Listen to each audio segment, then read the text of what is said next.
Dear students, welcome to our today's class of Divine Public School.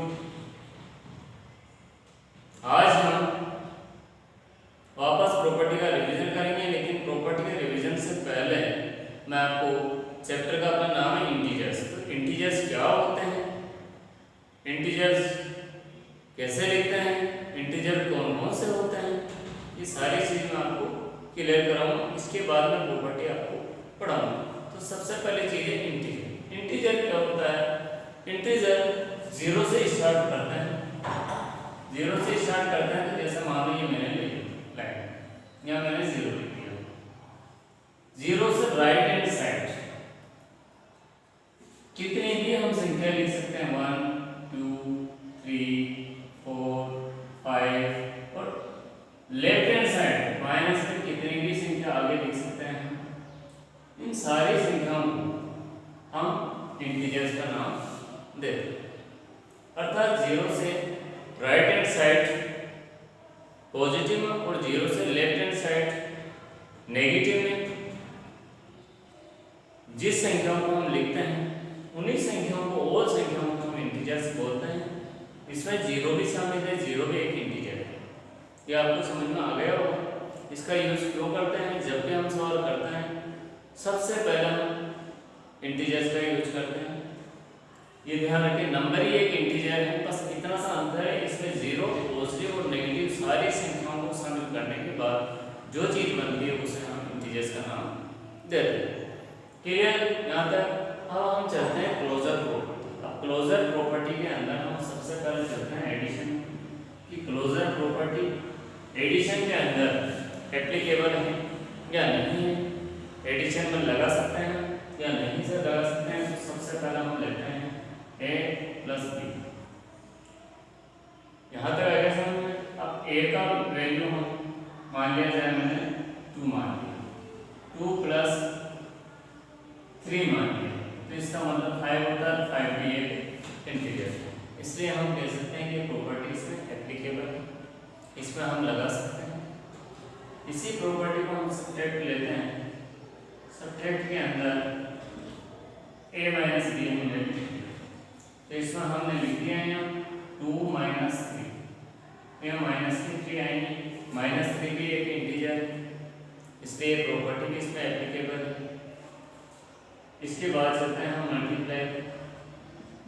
Multiply के अंदर भी हम देखेंगे a into equals to 2 into 3 equals to 6 है। 6 भी एक इंटीजर्स है, इसलिए हम कह सकते हैं कि ये प्रॉपर्टी मल्टीप्लाई में भी एप्लीकेबल है, मल्टीप्लाई में भी अप्लाई कर सकते हैं। अब चलते हैं हम डिवीजन। डिवीजन में a डिवाइड बाई b, तो 2 डिवाइड बाई 3। यहाँ तक आए हमें, इसको हम 4/3 भी लिख सकते हैं, या 2 को डिवाइड 3 से 2 को डिवाइड करने पर जो संख्या आएगी वो यहाँ लिख सकते हैं। इसलिए हम कह सकते हैं कि डिवाइड में ये प्रॉपर्टी एप्लीकेबल है। यहाँ तक आपको अच्छी तरह समझ। इसके बाद हम थर्ड टॉपिक लेते हैं। थर्ड टॉपिक के अंदर आते हैं हमारी कम्यूटेटिव प्रॉपर्टी। अब कम्यूटेटिव प्रॉपर्टी में भी ये देखना है हमें कि एडिशन में ये प्रॉपर्टी एप्लीकेबल है, अप्लाई कर सकते हैं या नहीं कर सकते हैं, सब्ट्रैक्ट में अप्लाई कर सकते हैं या नहीं कर सकते हैं, मल्टीप्लाई में अप्लाई कर सकते हैं या नहीं कर सकते हैं, डिवाइड में अप्लाई कर सकते हैं या नहीं कर सकते हैं। तो ये चीज़ हमें प्राप्त करने के लिए सबसे पहले मैं a और b लेता हूँ। इधर हम b प्लस a लिखते हैं, ये हमने ले लिए। एडिशन के अंदर सबसे पहले 8 चलते हैं हमारे। अब इसको भी तो एग्जाम्पल में आपको वेरीफाई करके दिखाऊंगा कि प्रॉपर्टी एप्लीकेबल है या नहीं है, इसमें लगेगी या नहीं लगेगी। तो हमने a इक्वल्स टू मान लिया जाए 2 ले लिया और b इक्वल्स टू 3 ले लिया। अब इन दोनों को हम वेरीफाई करके पूरी प्रॉपर्टी को वेरीफाई करेंगे। तो देखिए ध्यान से, a के स्थान पर मैंने यहाँ 2 लिख दिया, b के स्थान पर मैंने यहाँ 3 लिख दिया। इन दोनों की वैल्यू कितनी है? 5। कितनी वैल्यू है इन दोनों की? 5। और इधर यहाँ 3 प्लस 2 लिख दिया, इन दोनों की वैल्यू कितनी है? 5। तो ये दोनों इक्वल आई है, इसलिए हम कह सकते हैं कि प्रॉपर्टी एप्लीकेबल, इसको हम अप्लाई कर सकते हैं, इसमें लगेगी प्रॉपर्टी। अब चलते हैं हम सब्ट्रैक्ट। सब्ट्रैक्ट के अंदर हमें क्या रखना है? a माइनस बी, यहाँ सप्लाई का साइन आएगा b माइनस a, यही है। यहाँ तक समझ में आ गया होगा आपको। तो करना क्या है, a की वैल्यू कितनी ली है हमने 2, माइनस b की वैल्यू 3, यहाँ 3 माइनस 2, यहाँ माइनस 1 आएगी, यहाँ 1 आएगी।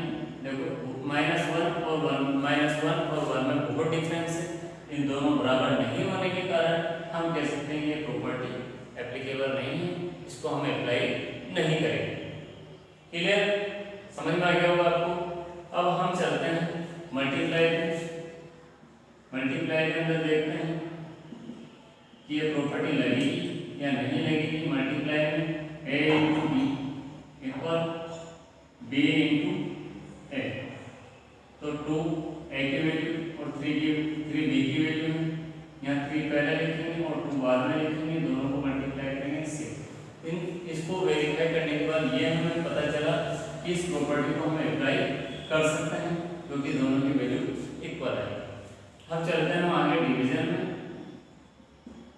डिवीजन के अंदर हमें ध्यान रखना है ये प्रॉपर्टी अप्लाई होगी या नहीं होगी, ये हम वेरीफाई करेंगे। Equals to b divide by a। अब अपन को a की वैल्यू 2 डिवाइड बाय 3, यहाँ 3 डिवाइड बाय 2, यहाँ तक समझ आ गया।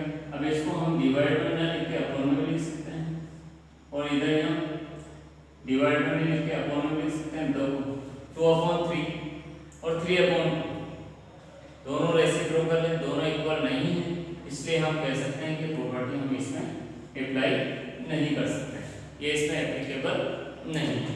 अब विशेष रूप से आपको ध्यान देना है, आप 3 टॉपिक मैंने आपके सामने बताया। पहली चीज इंटीजर्स क्या होते हैं, जिसको हम जीरो के राइट हैंड साइड पॉजिटिव में और जीरो के लेफ्ट हैंड साइड में नेगेटिव में लिखते हैं, उसे हम इंटीजर्स कहते हैं। आपको याद रह जाएगा मेरे हिसाब से, जितने भी पॉजिटिव नंबर है, जितने भी नेगेटिव नंबर, जीरो भी विद जीरो, सारे ही इंटीजर्स कहलाएंगे।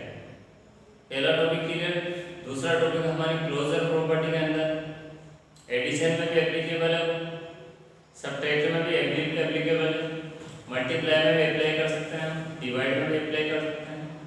इसके बाद अगली प्रॉपर्टी हमारी आती है कम्यूटेटिव। कम्यूटेटिव प्रॉपर्टी में करना क्या है, देखो पहली चीज एडिशन में अप्लाई कर सकते हैं हम क्योंकि दोनों इक्वल आया है। सब्ट्रैक्ट में हम अप्लाई नहीं कर सकते हैं क्योंकि एप्लीकेबल नहीं है, नॉट इक्वल टू आ गया है, मतलब ये दोनों इक्वल नहीं है, दोनों इक्वल नहीं है। मल्टीप्लाई में हम इस प्रॉपर्टी को अप्लाई कर सकते हैं क्योंकि दोनों की वैल्यू सेम आएगी। और डिवाइड में भी हमारे एप्लीकेबल नहीं है, अर्थात ये दोनों इक्वल नहीं आए हैं, इसलिए एप्लीकेबल नहीं है, इसको हम अप्लाई नहीं कर सकते हैं। ये अच्छी तरह आपको समझ में आ गई होगी। और मेरा जहाँ तक मानना है, प्रॉपर्टी आगे की भी मैं आज ही करा देता, लेकिन मुझे पता है आपको ज़्यादा टॉपिक एक दिन ही समझ में नहीं आएंगे, सारे मिक्सअप हो जाएंगे, इसलिए मैं चाहता हूँ कि बाकी जितनी प्रॉपर्टी बची है वो अगले हफ्ते की वीडियो में मैं शेड्यूल में दे दूँगा आपको, और उस वीडियो में आपको करा दूँगा। आज इतना ही है, लेकिन इनको ध्यान से समझ लेना, अच्छी तरह